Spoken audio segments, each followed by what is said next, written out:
দর্শক, আসসালামু আলাইকুম। আমি ডক্টর হাফিজাতুল জোহরা আপনাদের সবাইকে স্বাগত জানাচ্ছি নতুন আরও একটি ভিডিও দেখার জন্য। আপনারা জানেন আমি স্বাস্থ্য তথ্যের উপর বিভিন্ন ভিডিও দেখা অনলাইনে বিভিন্ন প্ল্যাটফর্মের মাধ্যমে দিয়ে থাকি। যেখান থেকে আমাকে দেখছেন না কেন অবশ্যই ফলো, লাইক, সাবস্ক্রাইব করে রাখবেন। আজ কথা বলবো অবাঞ্ছিত লোমের চিকিৎসা। সাধারণত দেখা যায় নারীদের মধ্যে অবাঞ্ছিত লোম দেখা দেয় পুরুষের মতো। সাধারণ পুরুষদের দাড়ি গোঁফ উঠবে এটাই স্বাভাবিক, কিন্তু দেখা যাচ্ছে নারীদের ক্ষেত্রে অনেকেই এই সমস্যায় ভুগছেন যে পুরুষের মতো দাড়ি গোঁফ জমে যায় এবং তখন কিন্তু তাকে অনেক বেশি অপমানজনক সিচুয়েশনে পড়তে পারে। হয়তো দেখা যাচ্ছে তারা তাদের পছন্দের কাজ করতে পারছেন না, সামাজিকভাবে বিভিন্নভাবে হেয় প্রতিপন্ন হতে হচ্ছে, বিভিন্ন জায়গায় কথা বলতে গিয়ে বিভিন্ন কাজ করতে গিয়ে তাদেরকে অনেক বেশি লজ্জার সম্মুখীন হতে হচ্ছে। এক্ষেত্রে সাধারণত আমরা মেডিকেলের ভাষা বলে থাকি হার্সিটিজম, অর্থাৎ আপনার একটা হরমোনের সমস্যা হয়ে থাকে। সাধারণত দেখা যায় টেস্টোস্টেরন হরমোন, যেটা ছেলেদের থাকে, এই হরমোনের কারণে সাধারণত ছেলেদের যে চারিত্রিক বৈশিষ্ট্য বা ছেলেদের যে ফিজিক্যাল অ্যাপিয়ারেন্সগুলো এসে থাকে, ওই বৈশিষ্ট্যগুলো নারীদের মধ্যে যখন চলে আসে তখন কিন্তু নারীদের মতো পুরুষদের মতো দাড়ি গোঁফ চলে যায়। এবং অনেক সময় আমরা ভিডিও বলতে শুনছি যে অনেকে কিন্তু বিয়ে ভেঙে যায় এই সমস্যাটা। এই ক্ষেত্রে দেখা যায় অনেকে কমপ্লেন করেন আমি মেকআপ করলে মেকআপটা ঠিক মতো বসে না, আমাকে দেখতে খুব বাজে দেখায়, বা আমি অফিসে বা স্কুলে গেলে বা আমি কলেজে গেলে দেখা যাচ্ছে যে আমাকে অনেকেই অনেক কমেন্টস করছে, অনেক কথা বলছে।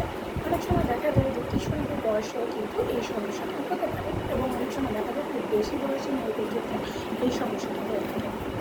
তখন তারা অনেকেই আগে যেটা করতো যে পার্লারে যে ট্রেনিং নিত, এবং এক্ষেত্রে দেখা যাচ্ছে যে বারবার ট্রেনিং করাতে হচ্ছে, খুব বেশি হ্যাসেলে করতে হচ্ছে। তাই এই সমস্যাগুলি সহজ সমাধান নিয়ে কিন্তু আধুনিক চিকিৎসা পদ্ধতিতে চলে এসেছে লেজার হেয়ার রিমুভার। জি দর্শক, লেজার হেয়ার রিমুভারের মাধ্যমে আপনি কতগুলো সেশন নিয়ে কিন্তু পার্মানেন্টলি হেয়ারটাকে রিমুভ করতে পারছেন। তবে এক্ষেত্রে আপনার মেনটেন্যান্সটা খুবই জরুরি।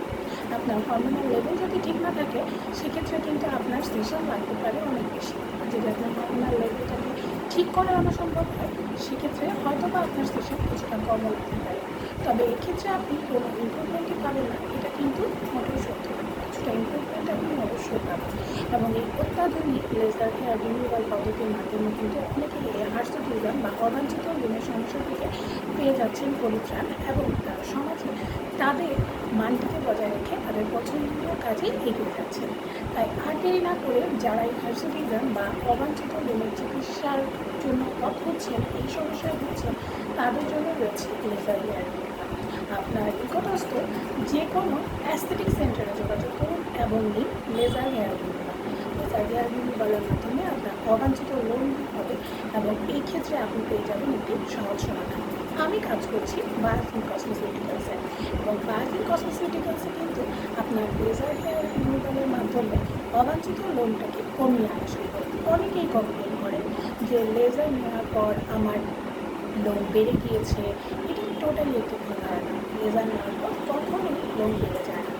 আপনার যদি হরমোনের সমস্যা থাকে বা আপনি যদি ঠিকভাবে মেনটেন করতে না পারেন সেক্ষেত্রে নতুন করে আপনার লোম গজাতে পারে, কিন্তু লেজার নেওয়ার কারণে লোম বেড়ে যাচ্ছে এটি মোটেও সত্য নয়। এটি শুধুমাত্র একটি ভ্রান্ত ধারণা। তাই যারা যারা এই সমস্যায় ভুগছেন তারা দেরি না করে চলে আসুন বায়োফিন কসমেটিক্যালসের 13টি ব্রাঞ্চে যে কোনো একটি ব্রাঞ্চে এসে নিয়ে যান লেজার হেয়ার রিমুভার। আর যদি এই সম্পর্কে যে কোনো তথ্য জানতে হয় তাহলে আমার পেজ ইনবক্স করে। আমি কাজ করছি বায়োফিন কসমেটিক্যালসে ধানমন্ডি ব্রাঞ্চে। আপনাদের জন্য রয়েছে খুবই একটি সহজ পদ্ধতি, অত্যাধুনিক চিকিৎসা পদ্ধতি, বায়োলেজার পদ্ধতি। এই পদ্ধতির মাধ্যমে আপনার এই সামাজিকভাবে প্রতিপন্ন হওয়ার সমস্যা থেকে কাটিয়ে তুলতে পারবেন এবং সমাজে চলতে পারবেন খুব সুন্দরভাবে, খুবই আত্মবিশ্বাসের সাথে। তাই আত্মবিশ্বাসের সাথে আর কোনো কম্প্রোমাইজ হবে না। এখন থেকে সবাই অনেক বেশি সচেতন হয়ে এবং খুব কনফিডেন্সের সাথে আমরা চলতে পারবো। আজকের ভিডিও এখানে শেষ করছি। সবাই ভালো থাকুন, সুস্থ থাকুন এবং অবশ্যই বায়োজিনের সাথে তো আমরা আছি, আমার পেটের সাথে থাকুন।